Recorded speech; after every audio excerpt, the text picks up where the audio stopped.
काला पानी की सजा अंग्रेजों के जमाने की एक भयंकर सजा थी, जिसका नाम सुनते ही कैदी थर थर कांपने लगते थे। एक ऐसी सजा जिनके बदले कैदी मौत मांगने लगते थे। दरअसल उस जमाने में आजादी की चाह रखने वाले क्रांतिकारियों को ऐसी कठोर सजा दी जाती थी। यहाँ लाए गए कैदियों का शरीर हड्डियों का ढांचा मात्र रह जाता था। यहाँ जो कैदी जिंदा रहना चाहते थे उन्हें तिल तिल कर मारा जाता था। वहीं दूसरी ओर जो कैदी मरना चाहते थे उन्हें तड़पा तड़पा कर जिंदा रखा जाता था।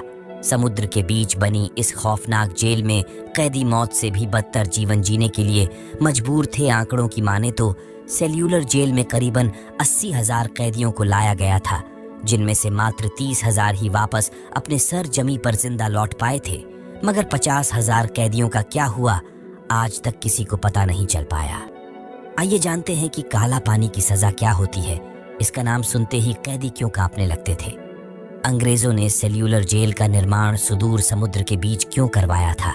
साथ ही जानेंगे काला पानी से जुड़ी कई रहस्यमयी घटनाएं, जिसे सुन आपकी आंखों में भी आंसू आ जाएंगे और आप समझ जाएंगे कि आजादी के लिए लोगों ने कितनी बैठी कीमत चुकाई थी।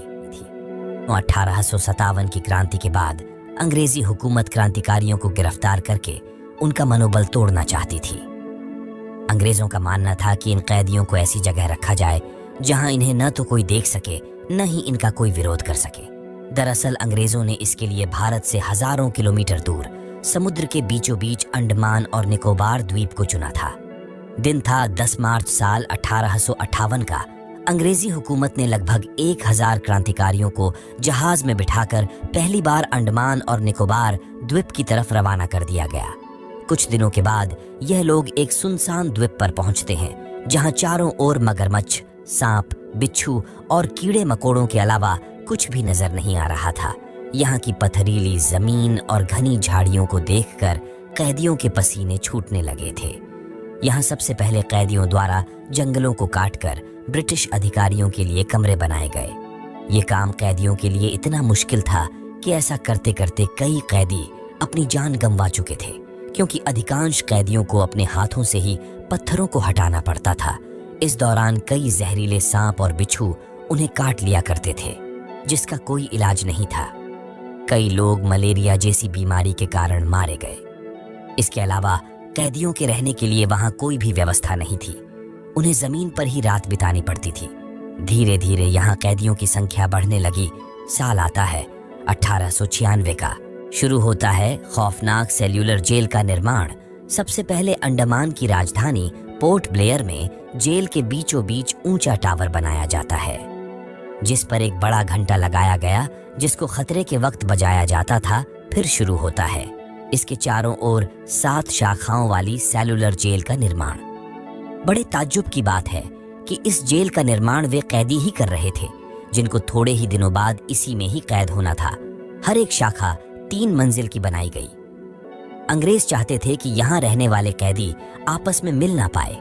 इसके लिए उन्होंने इस जेल में तकरीबन 700 के लगभग अलग अलग सेल बनाए थे। प्रत्येक सेल 4.5 फीट बाय 2.7 फीट की थी। हर एक सेल के 3 फीट ऊंचाई पर एक खिड़की बनाई गई थी। मगर आपको ताज्जुब होगा कि उसमें से कोई भी कैदी बाहर कूदने की हिम्मत नहीं कर पाता था, क्योंकि जाए तो जाए कहाँ। आखिर जेल के चारों ओर विशाल समुद्र ही समुद्र था। इस जेल का भवन लाल ईंटों से बनाया गया था, जो बर्म देश से मंगाई गई थी। इस जेल के मुख्य द्वार पर इतने खतरनाक हथियार रखे गए थे, जिनको देखकर कैदी पहली बार में ही सहम जाता था। दरअसल उस जमाने में 5 लाख रुपए से अधिक लागत वाली इस जेल में आजादी की चाह रखने वाले उन स्वतंत्रता सेनानियों पर बड़े जुल्म ढाए जाते थे। उन्हें भयंकर यातनाएं दी जाती थीं, ताकि वे क्रांति तो क्या जिंदा रहने के लिए तरस जाए। यहाँ हर एक कैदी को रोजाना 30 पाउंड नारियल कोल्हू के बैल की तरह पैरना पड़ता था।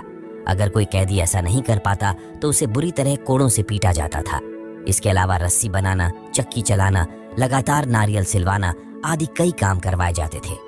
यदि कोई कैदी लापरवाही कर देता तो उसको हथकड़ी लगाकर दीवार के सहारे खड़ा कर दिया जाता था। उसे कई दिनों तक भूखा रखा जाता। हालांकि जेल के बीचों बीच बने ऊंचे टावर से प्रत्येक कैदी पर कड़ी नजर रखी जाती थी। फिर भी यदि कोई कैदी जेल के कानून का उल्लंघन करता पाया जाता तो उसे कई दिनों तक खुरदरा लिबास पहना दिया जाता, जिसको पहनने के बाद कैदी चलना तो दूर हिल भी नहीं पाता था, उसका शरीर बुरी तरह से छिल जाता था। ये यातनाएं इतनी भयानक हुआ करती थी कि इससे कैदियों को शारीरिक और मानसिक रूप से पंगु हो जाते थे। यहाँ अलग से कैदियों के लिए शौचालय की सुविधा नहीं थी, उन्हें अपनी सेल में ही जाना पड़ता था। उन्हें 2 प्लेट दी जाती थी, जिसमें से एक प्लेट का उपयोग कैदी खाना खाने के लिए और दूसरी का उपयोग शौच के लिए करते थे। सर्दी हो या गर्मी, उन्हें सेल में ही नीचे सोना पड़ता था। यहाँ रहते हुए यदि कैदी मर जाते तो उनके शरीर के पत्थर बांधकर बाहर समुद्र में फेंक दिया जाता था।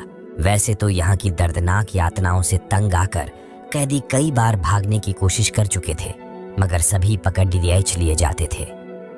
साल 1868 के दौरान यहाँ की भयंकर सजा से बचने के लिए एक साथ 238 कैदियों ने यहाँ से फरार होने की कोशिश की, मगर कुछ ही समय में सभी को पकड़ लिया गया। वे जान चुके थे कि पकड़े जाने के बाद उनके साथ कैसा सलूक किया जाएगा। उनमें से कुछ कैदियों ने समुद्र में कूदकर जान दे दी थी। 87 कैदियों को अंग्रेज अफसर जेपी वोकर ने फांसी की सजा दे दी थी। लेकिन आपको यह जानकर ताज्जुब होगा कि इसके बावजूद भी साल 1872 में मेहताब और चेतन नाम के 2 कैदी यहाँ के अधिकारियों को चकमा देकर भागने में सफल रहे थे। उन्होंने यहाँ के जंगलों से ही लकड़ियों को काटकर नाव बना ली थी, जिस पर बैठकर वे तकरीबन 1500 किलोमीटर की यात्रा तय कर चुके थे। मगर एक ब्रिटिश जहाज की नज़र उन पर पड़ गई थी और उन्हें फिर से कैद कर लिया गया। यहाँ के ही एक कैदी और स्वतंत्रता सेनानी अल्लामा खैराबादी ने सजा काटते हुए बयां किया था, यहाँ जेल की हर तंग कोठरी में दुख और रोग भरे थे। हवा बदबूदार है और बीमारियों का खजाना है। यहाँ रहने वाले हर कैदी के शरीर पर कई घाव है, उनका कोई इलाज नहीं है। दुनिया की कोई भी मुसीबत यहाँ की दर्दनाक मुसीबतों की बराबरी नहीं कर सकती है। हमारा शरीर घाव से छलनी हो चुका है। दोस्तों, ऐसा लिखने वाले खैराबादी की भी वहीं जेल में मौत हो जाती है और उन्हें वही दफना दिया जाता है। जेल की इन यातनाओं से तंग आकर कैदी या तो पागल हो जाते थे या फिर आत्महत्या करने पर मजबूर हो जाते थे। ऐसे ही एक कैदी थे इंदु भूषण राय, जो इन यातनाओं से तंग आकर अपने फटे कुर्ते से ही फांसी पर लटक गए थे। कहते हैं कि यहाँ की खराब व्यवस्थाओं को लेकर कुछ कैदियों ने भूख हड़ताल भी की, मगर जालिम अंग्रेज उन्हें जबरदस्ती खाना खिलाकर हड़ताल समाप्त करवा देते थे। ऐसे ही 3 कैदियों की जबरदस्ती खाना खिलाने से मौत हो गई थी। फिर अंग्रेजों ने उनके शरीर के पत्थर बांधकर सबके सामने वही डुबो दिया था। मगर बाद में कैदियों के आंदोलन के चलते भारत के दबाव के कारण साल 1945 के बाद इस जेल को बंद कर दिया गया। यहाँ के कैदियों को भारत के अलग अलग हिस्सों में भेज दिया गया। लेकिन अफसोस, इससे पहले ही तकरीबन 50,000 से अधिक कैदियों ने सेल्यूलर जेल में ही दम तोड़ दिया था। आज भी यह जेल खंडहर के रूप में मौजूद है, जिसकी दीवारों पर कैदियों द्वारा लिखे गए हर शब्द उस समय की खौफनाक तस्वीर बयां करते हैं। तो दोस्तों, आप सेल्यूलर जेल के बारे में क्या जानते हैं? काला पानी की सजा के बारे में कमेंट बॉक्स में जरूर बताइए। मिलते हैं एक और अगली वीडियो के साथ। वीडियो के अंत तक बने रहने के लिए धन्यवाद।